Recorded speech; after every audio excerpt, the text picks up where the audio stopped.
Yeah, Joe is, he was family not only for myself but for the entire organization, and it's amazing to think of a man who has such a history in the game. A history with so many other teams, yet he really considered us equally.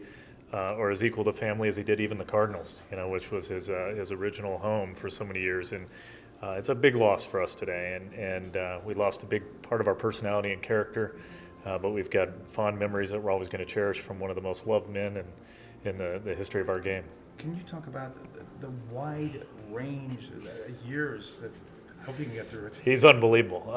Looking at Joe, the talent, not only on the field but off, and you think about the impact that he made on the game as a player, as a broadcaster. Not only a sports broadcaster, but a legendary broadcaster when it came to game shows and late night television. And he's just one of the biggest personalities this game has ever seen.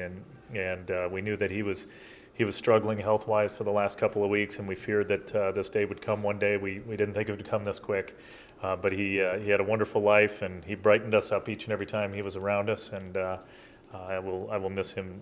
I will miss him deeply.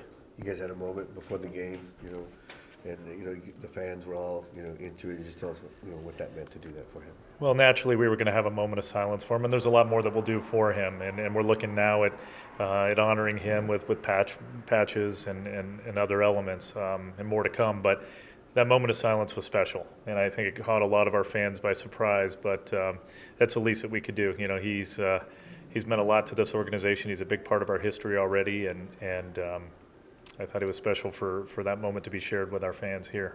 Derrick, do you have any special memory that kind of jumps out at you on a day like this? I have a lot when it comes to Joe. He would call me when times were tough, not when they were good, but when they were tough, and say, hang in there. And he and I had the phrase, "You're the best," back and forth. No, you're the best. You're the best. No, you're the best.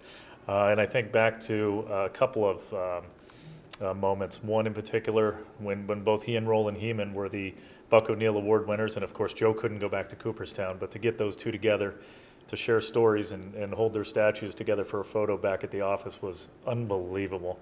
But also when we were able to dedicate his field in his name up in Flagstaff, and to watch a man who has accomplished so much as he has and has received so many awards, you would have thought this was the most important thing in his life. The tears that shed down his face because of this field in his name, and knowing that kids were going to play on that field meant a lot to him for eternity. Was that what made him so special? It seemed like he embraced every moment. No matter who he talked to, it seemed like that was his best friend. He knew that person forever. Yeah, with Joe, he was unique. If he talked to you one-on-one, you were the most important person at that time. You were the only person there. He didn't realize how great he was. He didn't realize how big a figure he was. He was extremely humble, sincere, but it was that sense of humor. It was that smile. It was that laugh. It was, he did have that boyish clubhouse mentality, but boy, did he have a huge heart, and he loved his family more than anybody I've ever seen. And family is important to me, but when you learn from someone like that how to treat your wife, how to treat your kids and grandkids, how to live your life the right way, he was very spiritual, he was very giving. He did so much for the mission, so much for kids, so much for the community and for those in need. And if he had had more, he would have done more. He gave everything he could.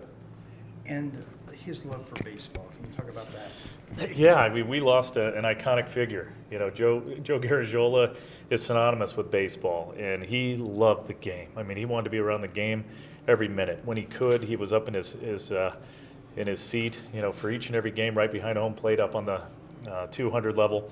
He would come down and sit with us. He liked to talk to coaches. He liked to talk to the manager. He liked to talk to the catchers.